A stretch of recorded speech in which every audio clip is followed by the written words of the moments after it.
What's up, everyone? You know the drill by now. It's First and Pod. I'm Danny Parkins. He is Andrew Fillipponi. If you are listening to this on a radio station, we appreciate you. I host afternoons on The Score in Chicago. He does afternoons on The Fan in Pittsburgh. But we are a podcast.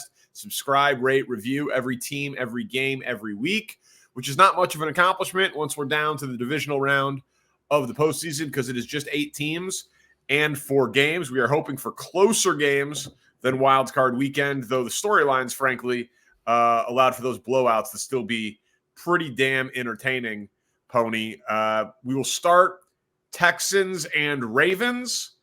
Baltimore finds itself in the exact same spot 4 years ago, and it didn't go so well for them back then with all of the rust and the time off. Will lightning strike twice?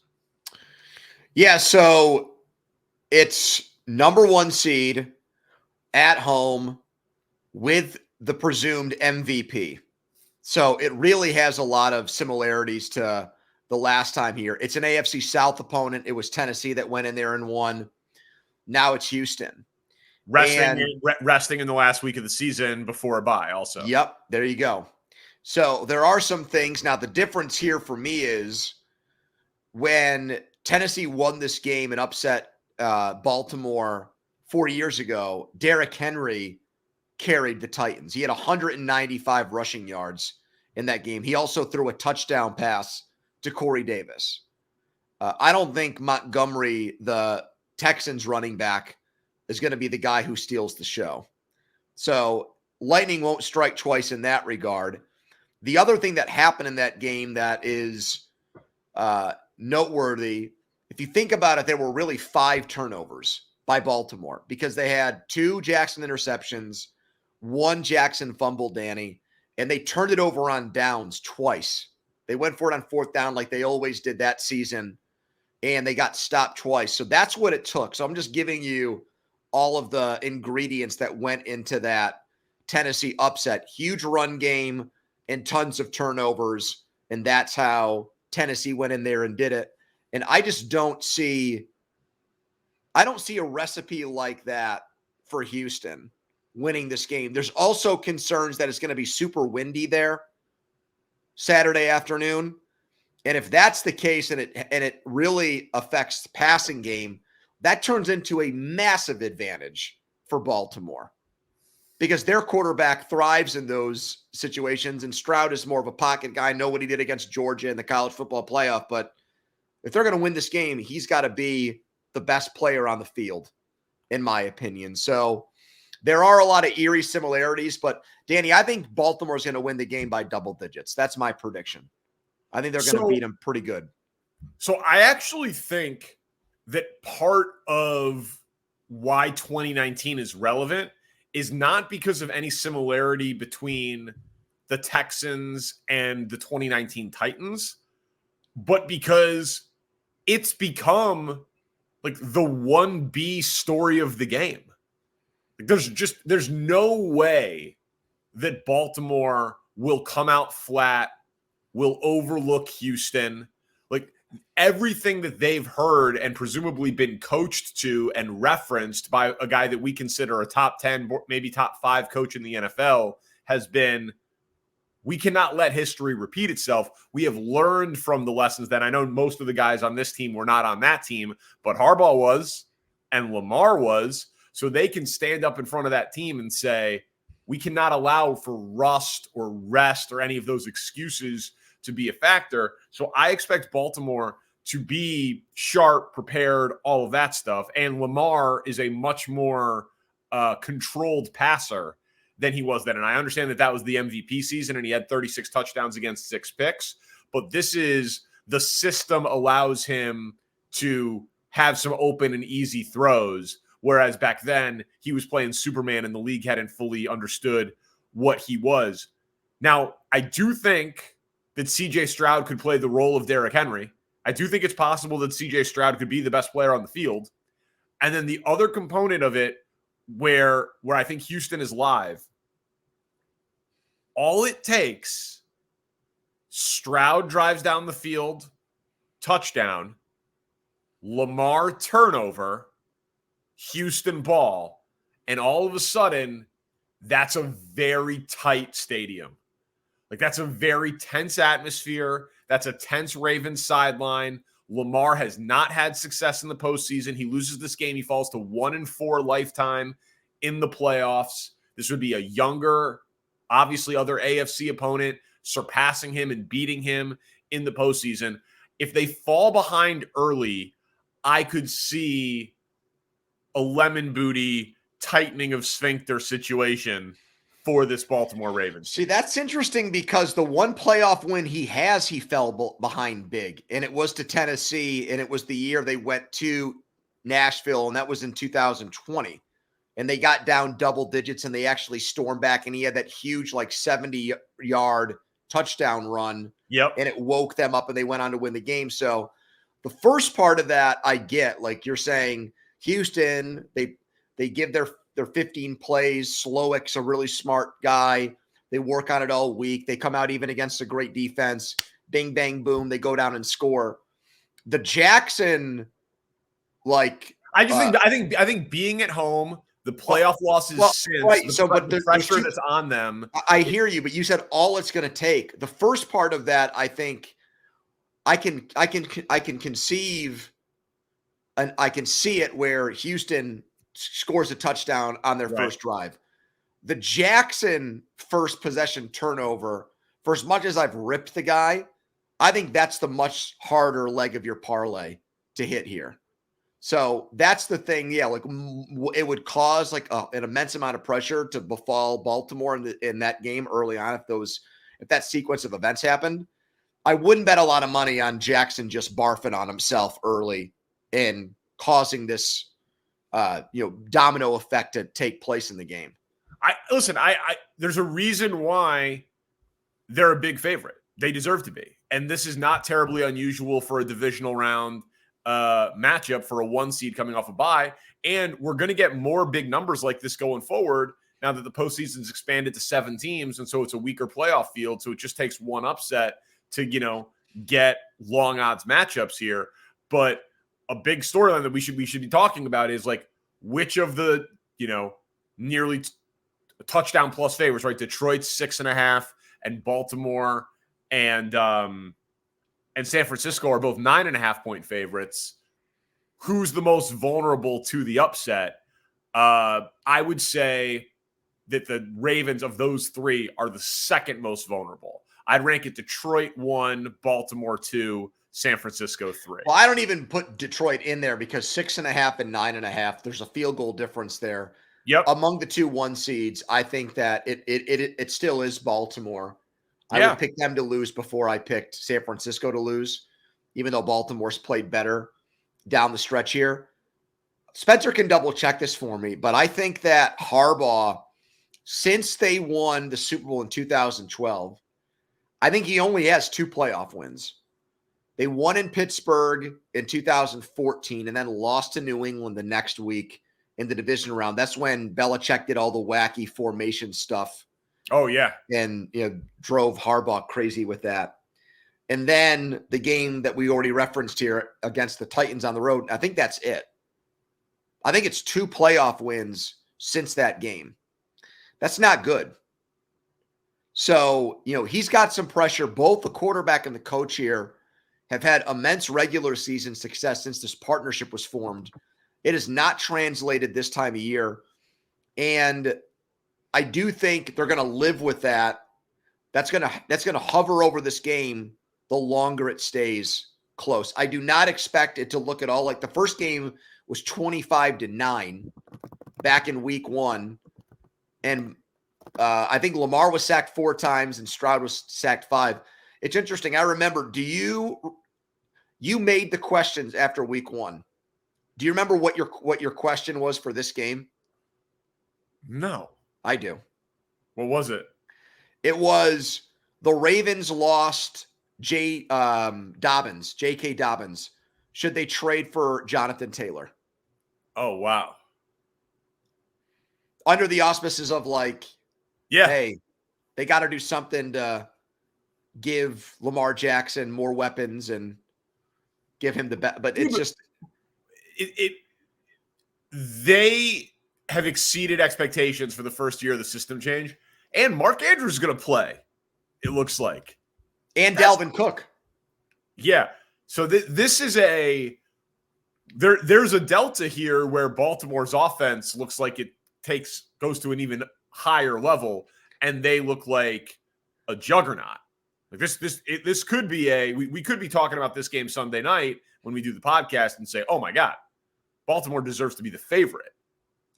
To that point, I want to say to make even stronger case for Baltimore, the Texans go from playing the worst road defense in the NFL to the best home defense in the NFL.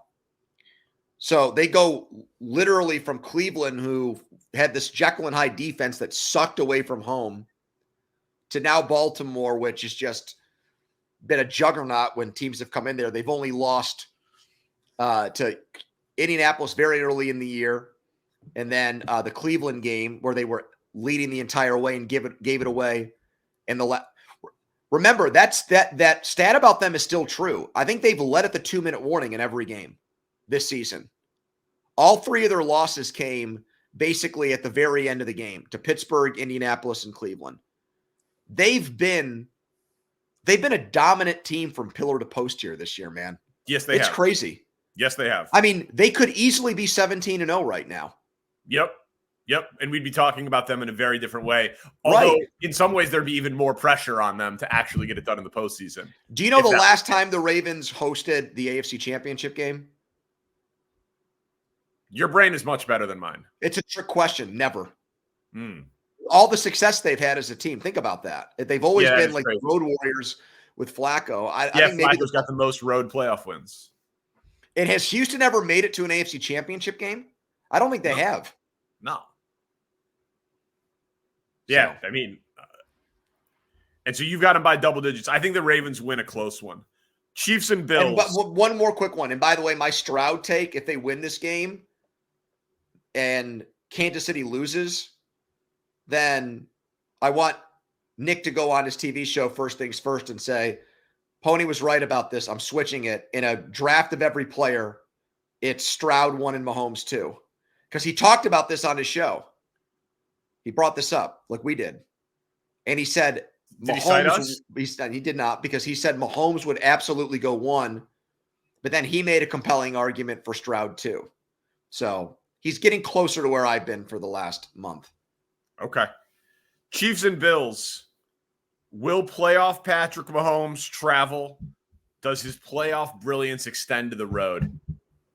I want you to answer that first, because I want to draft off of you here. I want you to be the lead car on this. I know you asked the question, but I want to hear you, because this is a tough one for you, because you've been so pro Bills, but at the same time, you strike me as a guy that is going to give the classic Danny Parkins. I'm not going to bet against Patrick Mahomes in the playoffs. I need to see him lose a game like this before I do it. Yeah. Yeah. So now you're drafting off of me as me while saying what I was going to say largely. I mean, Mahomes. I have a rule of gambling. I'm not the greatest gambler in the world, but I love it so much. The guy is 9-2-1 against the spread as a dog, man. You hang a number where Pat Mahomes is an underdog, and I'm interested. Now, it's an interesting spot because the Bills, you were talking about last week how it's like a coin flip game. There is more pressure on Buffalo than Kansas City in this spot. They're at home. They're favored. This Chiefs team is clearly deficient compared to how they've been in the past when they have beaten up on Buffalo. If Buffalo loses this game and they lost the game where they drove down the field in 13 seconds, and then they come into Buffalo and lose to this version of Travis Kelce and Isaiah Pacheco and Rice and Watson and a non-explosive Chiefs offense, there will start to be a feeling in Buffalo of like, we'll never get over the hump again. I think that feeling already exists. I mean, outside of Buffalo, I think they've bought back in. It definitely does outside of Buffalo. Yeah, I think they've bought back in because of how many games they've won here from when they beat Kansas City on the offside play. They haven't lost. I think you're mostly right about the pressure thing. I'm just going to throw in this as a possible rebuttal to what you said. Two people, Travis Kelce and Andy Reid. If there's a belief in that locker room that this is Kelsey's last game, or if there's a feeling within the organization that it's Reid's last go round, doesn't that change things a little bit for you? And I think at least one of those things is true. I don't think both of those guys are back next year. So Reid is 66. It's going to hang over him for forever. Kelsey is clearly slowing down. His brother is like soft retired. Feels like they want to announce a retirement together, possibly. And go into the Hall of Fame together, which you said before anybody else, which was a brilliant thing. And I'm happy that Spencer made a promo about it, because sometimes when I hear that get played during breaks of shows, I'm like, oh, good. They put something out there that makes Danny look smart, that'll get people to listen to our podcast. And not the time I said I would not find David Tepper at all for throwing a drink at somebody. So I'm happy that the only promo that plays on my station is when you say that we don't kiss each other's fannies on this show, and my guys just make fun of me relentlessly for it. So I wish there were takes out there on my station of me sounding smart. But yeah, I think that Andy Reid, I'll have to see it to believe it, because this is a guy who experienced immense personal tragedy in his personal life with the death of a child, left Philly, the organization that he was synonymous with, and did not take a year off. And then he goes to Kansas City, and he's the winningest coach in Chiefs history, and he's the winningest coach in Eagles history, and he's got a shot to finish top 5 all-time in career wins, and he's going into the Hall of Fame, and he's got the best quarterback in the world there as an offensive guy, and he's got a GM that he likes. He strikes me as a guy that is going to rack up 50 more regular season wins easily, and just coach until his 70s and say, why would I not want to coach Pat Mahomes' entire career? And Mahomes signed the 13-year contract. Was it 12 or 13 years, whatever it was? I think one of, if not the only real reason that he does that is because Andy Reid's like, I'm not going anywhere. Mm-hmm. I'll coach until I'm Joe Paterno's age if they'll let me. So I don't think Andy Reid is retiring. I think it's more likely that Travis Kelce goes into the SNL, Avengers, Taylor Swift, 5 million plus Instagram followers stage of his life than it is that Andy Reid retires to do State Farm commercials on the NFL Network. Yeah.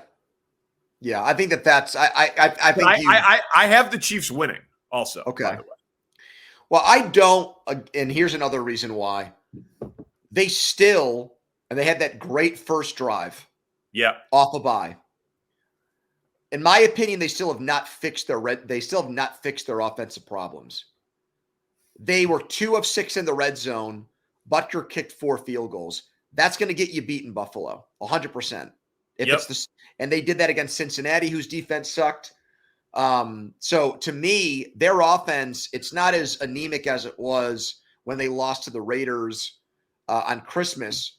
It's recovered, but not fully recovered. But Josh Allen that played against the Steelers, and I know that defense didn't have Watt, so you have to put some small asterisk on it at least.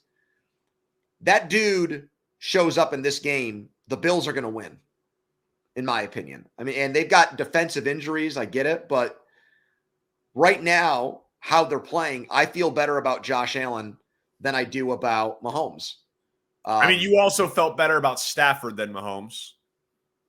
I don't think Stafford played worse than Mahomes. Well, Stafford, I understand. I'm saying Mahomes is still standing, and the conditions of those two teams are very, very different. The conditions that they played in. Mahomes went in there and got a blowout in subarctic temperatures. Yeah, I said that on the last podcast, and I know it makes me sound like a hater. I think that game had way more to do with Miami just walking in there and saying, "Get us the hell out of here. When is this game over?" than it did what Kansas City was able to do.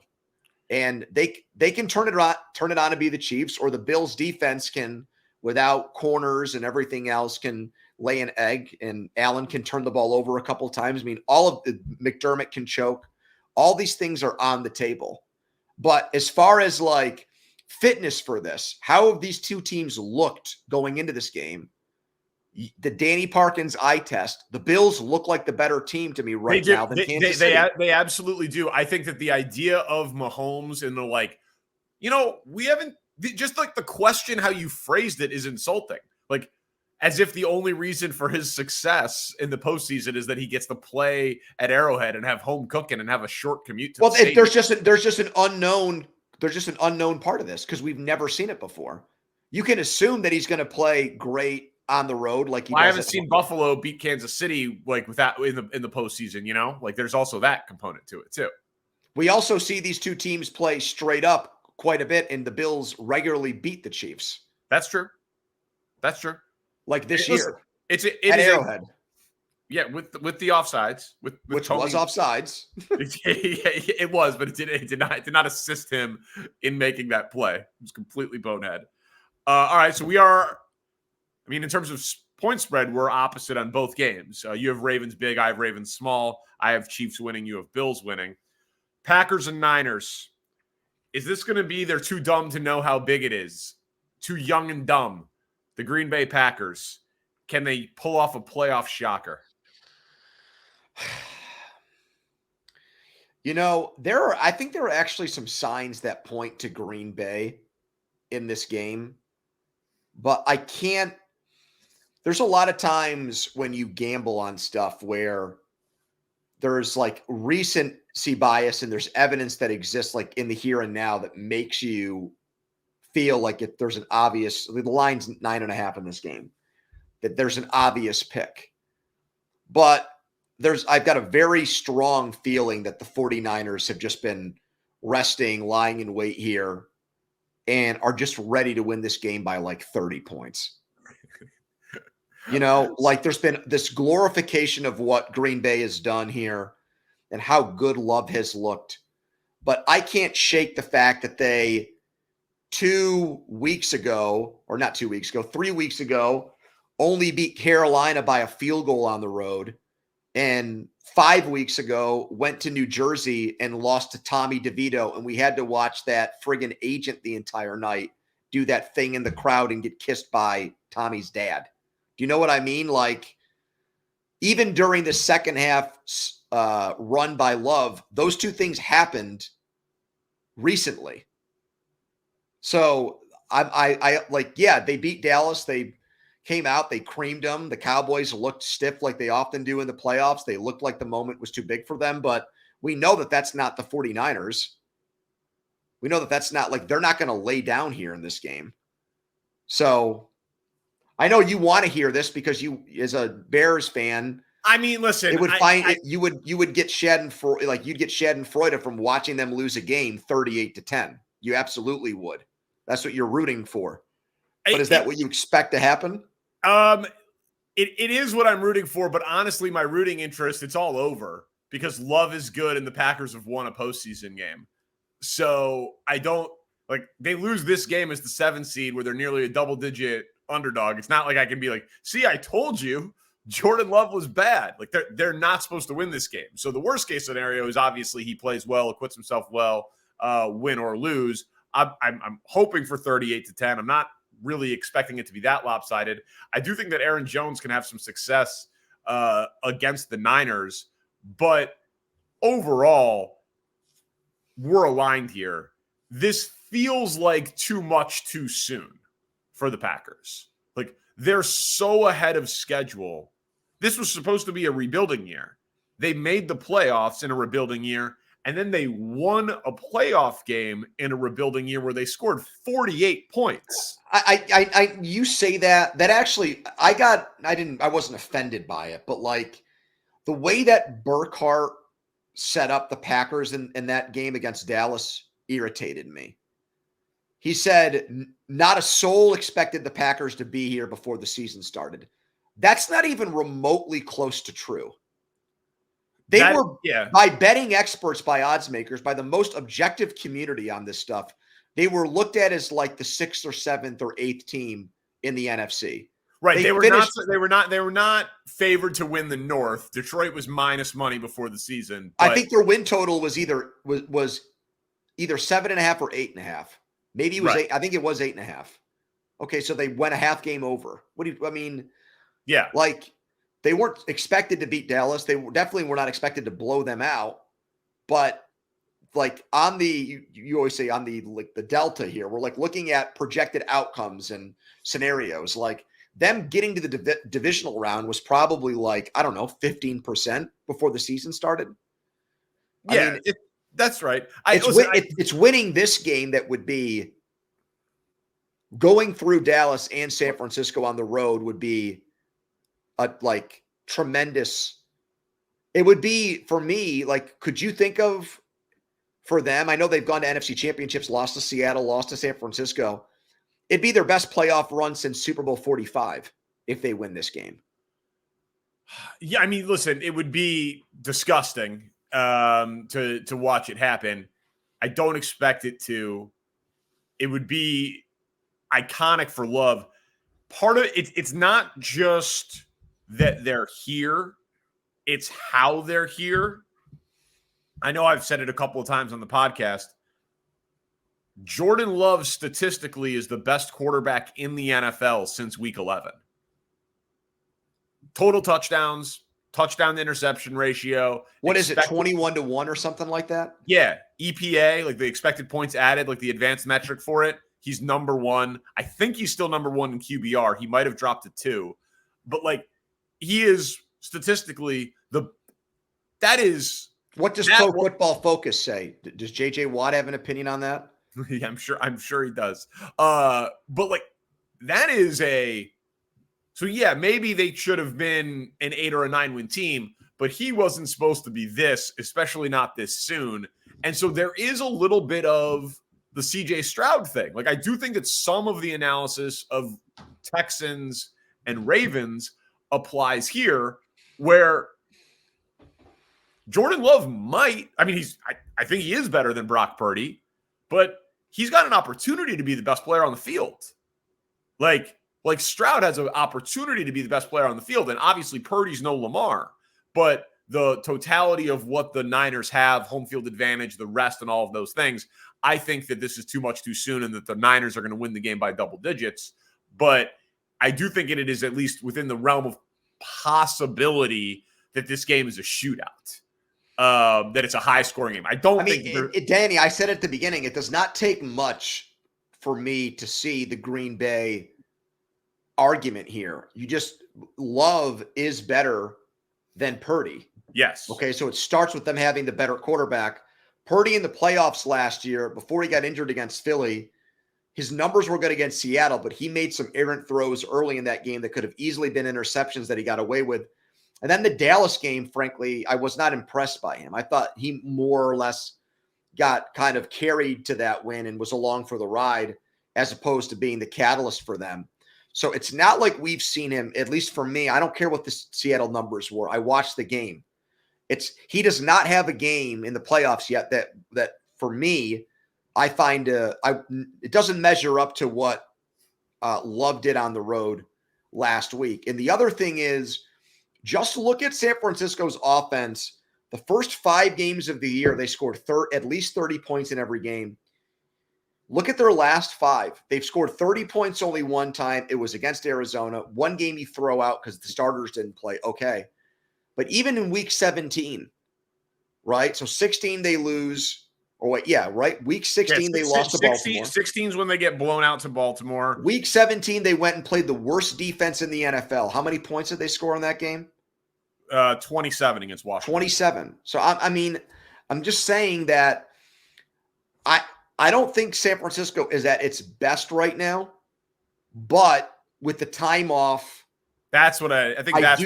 I do think there's a chance you are playing a fresh 49ers team, and when they've come out of buys or at the start of the season, they've looked like a renewed juggernaut type team. And I that's what I think is going to happen in this game. I think they're going to win big. I do too. I think at least offensively, I think there's a scenario that Green Bay can hang with them when they're on offense. I don't think there's much of a scenario where Green Bay slows them down on defense. More First and Pod after this.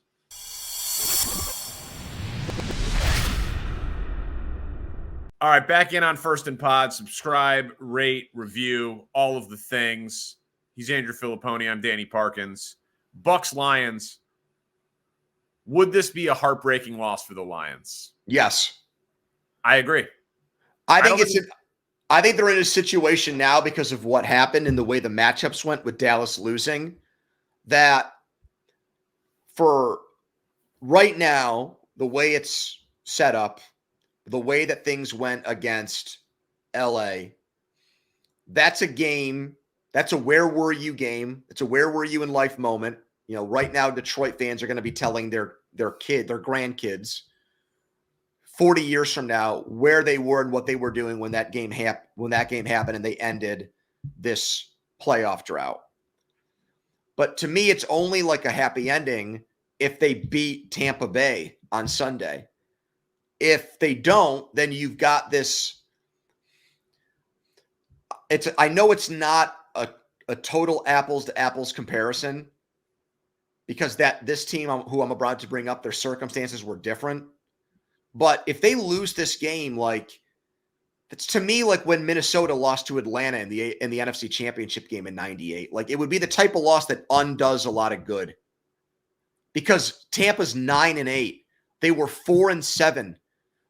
The Lions went on the road and crushed this team in the middle of the season. The ticket prices are skyrocketing there again. It's going to be super loud again. There's no last game, the Rams, you could say even game. There's Super Bowl pedigree on that team. There's a little bit with Tampa Bay, but it's Todd Bowles coaching them and Baker Mayfield. If you lose this game, to me, it's like they're going to be thinking about what ifs until they actually get over the hump there in Detroit. So listen, I'm with you. Couple things. I don't think that the week 6 game is terribly relevant. That was 20-6. I think this is a different Tampa team. Yeah, that's right. Than then. I do expect this game to be high scoring. I do think the Lions are a little vulnerable because it is the exact type of game, atmosphere, scenario where this swaggy Baker Mayfield, the guy who plants his team's college flag at midfield, who would do a throat slash gesture, who would say, I can't hear you. He would love nothing more than to shut this crowd up. And he's not going to be intimidated by the atmosphere. So I do think that Tampa's a very live dog in this spot. And the Lions defense in particular is so vulnerable that this game could easily be 35-31. I think that this has massive shootout potential. And then when you get a game like that, obviously anybody can win.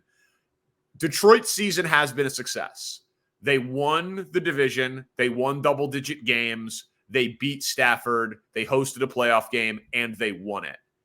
But if you lose as a touchdown favorite at home in the postseason, it always erases a lot of goodwill. It's if they were going back to Dallas right now, even though they feel like they got robbed there, it's a totally different situation. Totally different situation. But I also will say this. I don't think that I'm not worried about the Lions laying an egg. I'm not worried about them feeling a bunch of pressure. Campbell is clearly great at that part of coaching. And I don't think there's going to be any mission accomplished. We won a playoff game. Everybody's so happy. I mean, Jared Goff's been in a Super Bowl before. Dan Campbell didn't get into this to just win a wild card game. And I can't imagine walking into that stadium with a trip to the NFC Championship game on the line, which, oh, by the way, could be back in your building, depending on what happens with San Francisco and Green Bay, and them coming out flat. I don't think the Lions are going to lay an egg here. I could see them losing a shootout, but I do not think there's a world in which Tampa wins the game 28-13. I don't think that's in play. I think the Lions will play a good game on Sunday or Sunday. Yeah. Yeah. The whole thing last year, I'm thinking back on, and I don't think that the Chiefs and the Bucs, last year's Super Bowl champions and this year's 9-8 Bucs, have really much of anything in common. But I'm referencing back to Kansas City because, it definitely was not the reason why the Chiefs beat the Bengals. But when you're Cincinnati, why are you doing the Burrowhead stuff before that game? That was unnecessary. That was stupid. You you gave in sports where there are razor thin margins and everybody technically wants to win, you gave a team a rally cry. Like, can you believe these a-holes think that they're so arrogant they're going to swagger their way in here and think that like their guy is better than our Super Bowl champion? F them. And then Cincinnati lost and it got thrown right back in their face. What CJ Gardner-Johnson did this week was so dumb. I would have, like, if I'm Campbell, for everything he says about how, there's this mantra we want to have. We're not your big brothers Lions. We expect to win, all those things. You also don't just be straight up, flat out disrespectful about the other team's quarterback, who, by the way, just threw for over 300 yards and 3 touchdowns in their last game. Like, that was stupid. And he's not even the type of player right now, because he's missed most of the year, where he can even like technically back that up in a way. He's not Ed Reed making those comments. Do you know what I mean? Like, sure. It's just to me, why even give? You said that Mayfield's the type of guy who like looks for I almost cursed, who looks for stuff like this. He definitely keeps receipts on what, Colin Cowherd or somebody on First Things First says about him. He's that type of dude. I would be too. I am that type of dude. That to me, especially when your defense is 23rd in the league, just shut the hell up, man. He could easily walk in there and light your ass up with the receivers he has and the way he's played the last month. Oh yeah, man. I mean, don't you agree? Like, Tampa's a live dog. Oh, I think Tampa's going to win the game outright. I like the Bucs to win straight up. Why do you think the line is so big? Is it just because of regular season accomplishments on the whole, and they're at home? Well, I do think I'm surprised the number's as big as it is. No, I know, but I do think there's some, and justifiably so. The Buccaneers have won 3 in a row, they've won 2 in a row because they lost to New Orleans. They beat Carolina by scoring 9 points, and the Eagles team played dead in a Western. I mean, they showed up and they didn't want to be there. But that you're doing selective endpoints there, man. They also have won 6 of 7. Oh, I know. They went to Green Bay and Mayfield outshined Love and had a perfect passer rating in the game. 30 on Jacksonville in week 16, 34 in Green Bay in week 15, 29 in Atlanta in week 14. Like, this is not like they just beat Philly, who was mailing it in, and the last game they scored 9. You know what I mean? Like, 6 of their last 7 games are wins with what? With 4 of those 6 scoring 29 or more. So their offense has been humming for the better part of 7 weeks now. It's not only that. I mean, you're right. It is. And you definitely, when the Buccaneers offense is out there against the Lions defense, it's advantage Tampa Bay. And I would say it's advantage Lions offense against the Tampa Bay defense. However, the Bucs defense is pretty damn good. And they've gotten better as the year has gone on. There are still guys like Winfield, who was a part of a Super Bowl champion, who was like one of their anchors in the middle of their defense on the back end. That they've got young guys, Diaby, Cansey up front, rookies that have gotten better as the season has gone on, who can heat up a quarterback. Bowles is not a high energy guy. He's the antithesis of Campbell in terms of the way he projects himself and the way he relates to players in the media, but no one questions that he's a really good defensive mind. And the quarterback's playing well enough. Their offensive coordinator's done a good job. I think Tampa's very, very dangerous. Of all the road teams this week, I give them the best chance to win. I know you like Kansas City, so you disagree with me on that. Yeah. But I really like them in this spot. Well, also one more X's and O's thing. All of last year, Tampa was the worst running team in the NFL, and for the first half, maybe a little bit more of this year, they were the worst running team. Rachaad White's not great, but there's a little bit of juice there, and he's a volume guy. Like, he had 18 carries last week. And if you looked at like some of the numbers in terms of like prop bets and what he was supposed to do in week 18 of the regular season, like they're giving him the ball. Like they are a balanced team now. Not that they're a great running team. They're not, but Baker off of play action with a legitimate running threat, it does make them a little bit less predictable offensively, which is what I think has been a huge key to them unlocking it for a while now. So I think that they're going to score a ton of points in that game. They are yes, I agree with you on that. I was trying to look this up while you were making that last point, and I can't find it. If you had to guess right now, who do you think is the favorite to be the Super Bowl MVP?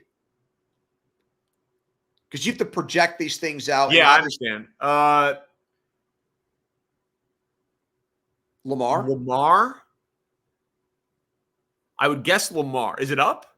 No, I don't see it up here. Because I would think that the Niners have a cleaner path to the Super Bowl than Baltimore, but Purdy's less likely to win it on his team than Lamar is on his. So I guess I think I would say Lamar, then maybe McCaffrey. I still think they put Purdy ahead of McCaffrey. It'd be close. But then how far until you get to Mahomes? Well, I mean, he's a dog in this game, and he'd be a dog next week. Yeah. And if they play the Niners, they'd be a dog in the Super Bowl. So, I think you could probably, if anyone's hanging those numbers right now, you could probably get Mahomes at like 10-1 or something, which is crazy. Yeah. But yeah, I think it's the type of bet you'd want to make right now. It is the type of bet I'd love to make. That is the type of bet I'd love to make. You know what? I heard one more thing here, and just to close up, I heard this from another one of my friends in the ticket community. I was under the impression, and tell me if you agree with this. By the way, Spencer did find it. Lamar favorite, Brock 2, Allen 3, McCaffrey 4, then Mahomes 5. That's the list. Okay. So yeah, we're close enough. Man, if you do it that way, I would be very tempted to bet McCaffrey to win it. When was the last time a running back won the MVP of a Super Bowl, though? Terrell Davis jumps into my head immediately, but there's got to be someone more recent than that. I'll pull it up. Make your point. I thought for the ticket people who are trying to sell tickets for these things, Detroit and Buffalo would be the best matchup. Because you'd have Detroit fans who have never seen their team play in the Super Bowl who are like, I don't care how much money I have to pay. I'm going to Vegas to watch my team play. Bills fans saying, yeah, I was right. It was Davis. That is ridiculous. I know. Bills fans saying, yeah, I've seen my team lose 4 Super Bowls, but I want to be in Vegas when they win it. So Detroit, Buffalo would cause the ticket prices to go up the highest. But apparently, when the 49ers played at Allegiant Stadium the last time, the get-in price was over $1,000. Not only do you have 49ers fans around the world because of all the winning they did in the 80s and 90s. All the money. That was the next point I was going to make. Yeah, all the money. That's why Warriors tickets are so expensive. So the demand, it's actually the Niners. Like the Niners Bills would be the most expensive ticket. Would be the biggest Super Bowl matchup for people. Okay. That makes sense. Thank you to Spencer Ray, our producer. He is Andrew Fillipponi. I'm Danny Parkins. We will be back after the divisional round of the playoffs. First in pod. Peace.